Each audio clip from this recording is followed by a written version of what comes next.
નમસ્કાર વિદ્યાર્થી મિત્રો, એજ્યુટેકનો ચેનલમાં આપનું સ્વાગત છે.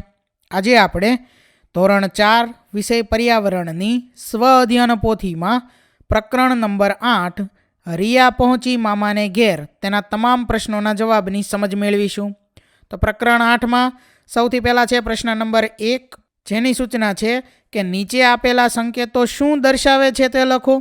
જેમાં પહેલો સંકેત જે છે તે દર્શાવે છે કે સ્કૂલ અહેડ એટલે કે શાળા આગળ છે. ત્યાર પછી બીજો સંકેત છે તે દર્શાવે છે કે હોર્ન વગાડશો નહીં, નો હોર્ન પ્લીઝ. ત્યાર પછી ત્રીજો સંકેત છે તે દર્શાવે છે કે પાછો વળાંક લેશો નહીં, નો યુ ટર્ન. ત્યાર પછી હવે આગળ જોઈએ પ્રશ્ન નંબર 2, જેની સૂચના છે કે આપેલા વિકલ્પોમાંથી યોગ્ય વિકલ્પ પસંદ કરો. તેમાં પહેલો પ્રશ્ન છે કે આપેલા જૂથમાંથી કયા જૂથની વિગતો રેલવેની ટિકિટમાં હોય છે. તો એનો જવાબ છે વિકલ્પ ડી કે PNR નંબર, મુસાફરીના કિલોમીટર, ટિકિટની કિંમત, આ બધી વિગતો રેલવેની ટિકિટમાં હોય છે. એટલે અહીંયા બોક્સમાં આવશે ડી. ત્યાર પછી બીજો પ્રશ્ન છે, જો તમારે દરિયામાં એક સ્થળથી બીજા સ્થળે જવું છે તો સામાન્ય રીતે તમે શાનો ઉપયોગ કરશો. તો જવાબ છે વિકલ્પ બી, સ્ટીમર. એટલે અહીંયા બોક્સમાં આવશે બી. ત્યાર પછી આગળ પ્રશ્ન નંબર 3 છે કે રાધનપુરથી અમદાવાદ 200 કિલોમીટર છે. કોઈ વ્યક્તિએ રાધનપુરથી અમદાવાદની મુસાફરી કરી તો કુલ કેટલા કિલોમીટરની મુસાફરી કરી. તો જવાબ છે વિકલ્પ ડી, 200 કિલોમીટર. ત્યાર પછી આગળ પ્રશ્ન નંબર 4 છે કે બસની ટિકિટમાં નીચેનામાંથી કઈ વિગત હોય છે. તો જવાબ છે વિકલ્પ ડી, આપેલ તમામ. એટલે કે મુસાફરીના કિલોમીટર, મુસાફરીના સ્થળનું નામ, મુસાફરીની તારીખ, આપેલ તમામ. બરોબર. ત્યાર પછી આગળ પ્રશ્ન નંબર 5, તમે વાહન લઈને જાઓ છો તો નીચે આપેલી નિશાની જુઓ છો તો તમે શું કરશો. તો વાહનને થોભાવી દઈશ. એટલે કે જવાબ થશે વિકલ્પ સી. બરોબર. આગળ જોઈએ ત્યાર પછી પ્રશ્ન નંબર 3, જેની સૂચના છે કે ટિકિટ જુઓ અને નીચેની વિગત ભરો. એટલે કે અહીં જે ટિકિટ આપેલી છે તેનો આપણે વ્યવસ્થિત રીતે અભ્યાસ કરવાનો છે. બરોબર. અને ત્યાર પછી નીચે જે વિગત આપેલી છે તે વિગત આપણે પૂર્ણ કરવાની છે. તો અહીં વિગતની અંદર પહેલું છે PNR નંબર. તો ટિકિટનો PNR નંબર અહીં લખેલો છે. ત્યાર પછી છે ગાડી નંબર 9037, તે ગાડી નંબર લખેલો છે અહીંયા. કોચ નંબર છે A1, શ્રેણી છે 2A. પાંચમું છે કુલ કિલોમીટર, તો 643. કયા બે સ્થળ વચ્ચેની ટિકિટ છે. તો બાંદ્રાથી રતલામની. મુસાફરોની ઉંમર કેટલી છે તે અહીં લખેલી છે 39 વર્ષ, 37 વર્ષ અને 7 વર્ષ. ત્યાર પછી 8મી માહિતી છે કે કુલ કેટલા મુસાફરોએ મુસાફરી કરી. તો એનો જવાબ અહીં લખેલો છે 3 મુસાફરો.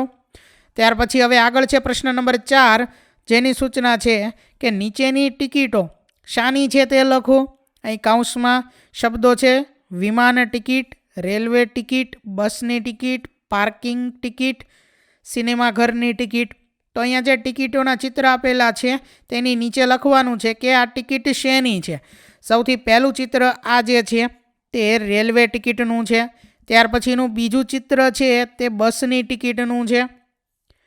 ત્યાર પછી તેની નીચે અહીંયા જે છે તે વિમાન ટિકિટનું ચિત્ર છે. આ છે પાર્કિંગ ટિકિટનું ચિત્ર. ત્યાર પછી જે છે તે સિનેમાઘરની ટિકિટનું ચિત્ર છે. બરાબર. ત્યાર પછી અહીંયા એક સૂચના આપેલી છે કે અહીં તમને મનગમતી ટિકિટ ચોંટાડી તે શાની છે તેનું નામ નીચે લખો. તો આ કાર્ય તમારે જાતે કરવાનું છે. બરાબર.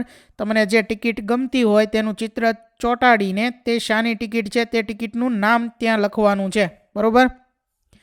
આગળ જોઈએ ત્યાર પછી પ્રશ્ન નંબર 5, જેની સૂચના છે કે બસનું સમયપત્રક વાંચો અને પ્રશ્નોના જવાબ લખો. તો અહીં બસનું સમયપત્રક આપેલું છે, તેનો વ્યવસ્થિત રીતે અભ્યાસ કરવાનો છે, તેને વાંચવાનું છે અને ત્યાર પછી નીચે જે પ્રશ્નો આપેલા છે તેના જવાબ આપવાના છે.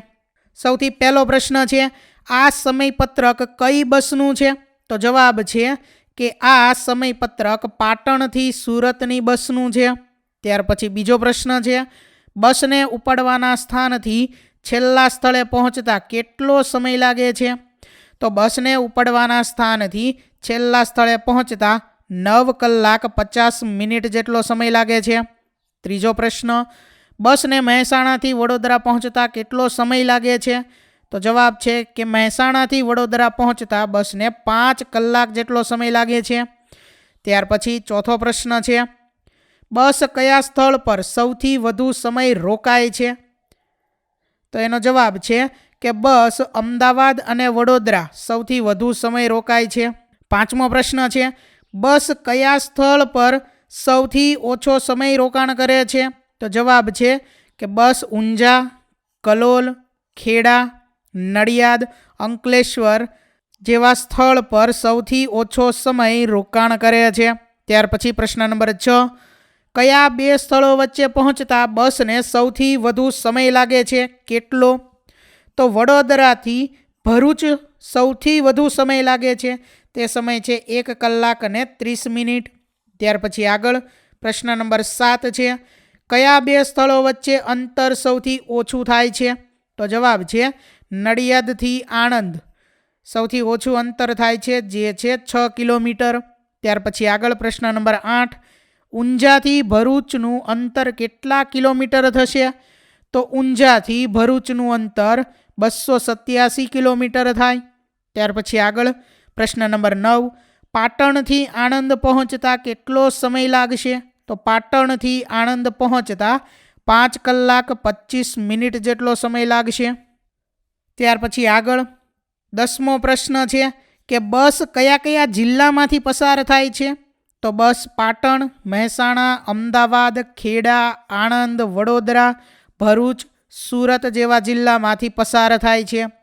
ત્યાર પછી હવે આગળ છે પ્રશ્ન નંબર 6, જેની સૂચના છે કે બે ટિકિટ વચ્ચેની સમાનતા અને તફાવત લખો. તો અહીંયા છે બસની ટિકિટ અને આ બીજી જે ટિકિટ છે તે રેલવે ટિકિટ છે. તો હવે અહીંયા આપણે સમાનતા અને તફાવત આ બંને લખવાનો છે, બસની ટિકિટ અને ટ્રેનની ટિકિટનો. તો સમાનતાની અંદર જોઈએ સૌથી પહેલાં બસની ટિકિટમાં કે મુસાફરીના કિલોમીટર દર્શાવેલ છે, એવી જ રીતે ટ્રેનની ટિકિટમાં પણ મુસાફરીના કિલોમીટર દર્શાવેલ છે. ટિકિટની રકમ બતાવેલ છે બંને ટિકિટમાં. ત્યાર પછી મુસાફરીની તારીખ બંને ટિકિટમાં દર્શાવેલ છે. ટિકિટ નંબર બંને ટિકિટમાં દર્શાવેલ છે. ત્યાર પછી હવે વાત કરીએ તફાવતની. તો બસની ટિકિટ જે છે તેની અંદર સીટ નંબર લખેલ નથી, જ્યારે ટ્રેનની ટિકિટમાં સીટ નંબર લખેલા છે. બસની ટિકિટમાં મુસાફરીનો સમય લખેલ છે, જ્યારે ટ્રેનની ટિકિટમાં મુસાફરીનો સમય લખેલ નથી. બસની ટિકિટમાં કોચ નંબર લખેલા નથી, જ્યારે ટ્રેનની ટિકિટમાં કોચ નંબર લખેલા છે. બસની ટિકિટમાં મુસાફરની જાતિ અને ઉંમર દર્શાવેલ નથી, જ્યારે ટ્રેનની ટિકિટમાં મુસાફરની જાતિ અને ઉંમર દર્શાવેલ છે. તો આ તફાવત અહીંયા નીચે લખેલો છે અને સમાનતા જે છે ટિકિટની તે અહીં ઉપર લખેલી છે, બરોબર, જે તમારે જોઈ અને લખવાની છે. આગળ જોઈએ ત્યાર પછી હવે પ્રશ્ન નંબર 7, જેની સૂચના છે કે પ્રશ્નોના જવાબ આપો. તેમાં પહેલો પ્રશ્ન છે કે આપણે અલગ અલગ વાહનોમાં શા માટે મુસાફરી કરવી પડે છે? તો જવાબમાં આપણે લખી શકીએ કે બધી જગ્યાએ એક વાહન જતું નથી. દરેક વાહનની સ્પીડ તથા મુસાફરીના અંતરના આધારે અલગ અલગ વાહનોનો ઉપયોગ કરવો પડે. આ પ્રશ્નનો જવાબ તમે તમારી સમજ મુજબ જાતે લખી શકો છો. ત્યાર પછી બીજો પ્રશ્ન છે, દરેક ટિકિટમાં વિગતો અલગ અલગ કેમ હોય છે? તો જવાબ છે કે દરેક ટિકિટમાં મુસાફરોની સંખ્યા, મુસાફરીનું અંતર તથા વાહનો અલગ હોય છે, તેથી ટિકિટમાં વિગતો પણ અલગ હોય. ત્યાર પછી આગળ પ્રશ્ન નંબર 3 છે કે સમયપત્રકને કારણે શું ફાયદો થાય? તો જવાબમાં આપણે લખી શકીએ કે સમયપત્રકને કારણે કઈ બસ કે ટ્રેન કયા સમયે આવશે અને ક્યારે ઉપડશે તેની જાણકારી આપણને મળે છે, તે ફાયદો થાય છે. ત્યાર પછી પ્રશ્ન નંબર 4, આપણે કયા કયા ટિકિટ લેવાની જરૂર પડે છે? તો જવાબ છે કે આપણને બસ, ટ્રેન, વિમાન, સિનેમાઘર, ગાર્ડન, હોડીમાં, મેળામાં, પ્રાણી સંગ્રહાલયમાં, મ્યુઝિયમમાં વગેરે જગ્યાએ ટિકિટ લેવી પડે છે. ત્યાર પછી આગળ પ્રશ્ન નંબર 5, તમારા વર્ગના સમયપત્રકમાં પર્યાવરણના કેટલા તાસ છે? તો આ પ્રશ્નનો જવાબ તમારે તમારી જાતે લખવાનો છે. તમારા વર્ગના સમયપત્રકમાં પર્યાવરણના કેટલા તાસ છે તે તમારે લખવાનું છે. અહીં જવાબ લખેલો છે કે અમારા વર્ગના સમયપત્રકમાં પર્યાવરણના અઠવાડિયાના 6 ક્લાસ છે અથવા તો તાસ છે. બરોબર.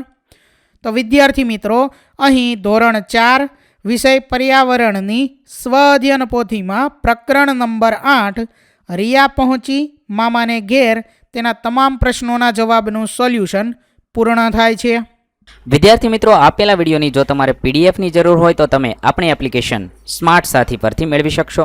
વિદ્યાર્થી મિત્રો, આપણી એપ્લિકેશન સ્માર્ટ સાથી પ્લે સ્ટોરમાં આવી ગઈ છે, જેની અંદર તમે બધા વિભાગ જોઈ શકો છો. તેની અંદર વિવિધ ધોરણ છે. ધોરણ ઉપર ક્લિક કરતાં વિવિધ વિષય ખુલશે. વિષય ઉપર ક્લિક કરતાં તેની અંદર આવતા પાઠ ખુલશે. તેની અંદરથી તમે પાઠ્યપુસ્તક પણ ડાઉનલોડ કરી શકો છો. તેની અંદર આપેલા પાઠમાં ક્લિક કરતાં તમે પાઠની પીડીએફ, સ્વાધ્યાયની પીડીએફ, સ્વાધ્યાયન પોથીની પીડીએફ, પાઠના વિવિધ વિડીયોઝ, સ્વાધ્યાયના વિડીયોઝ, સ્વાધ્યાયન પોથીના વિડીયોઝ બધું જોઈ શકો છો અને ડાઉનલોડ પણ માત્ર એક ક્લિકમાં કરી શકો છો. વિદ્યાર્થી મિત્રો, આપણી એપને સપોર્ટ કરજો, ડાઉનલોડ કરજો. થેન્ક યુ દોસ્તો. એજ્યુકટેકનો ચેનલ તરફથી વિડીયો નિહાળવા બદલ આપનો આભાર. આવા બીજા વિડીયોઝ નિહાળવા માટે અમારી યુટ્યુબ ચેનલ એજ્યુકટેકનો અત્યારે જ સબસ્ક્રાઇબ કરો. આભાર દોસ્તો.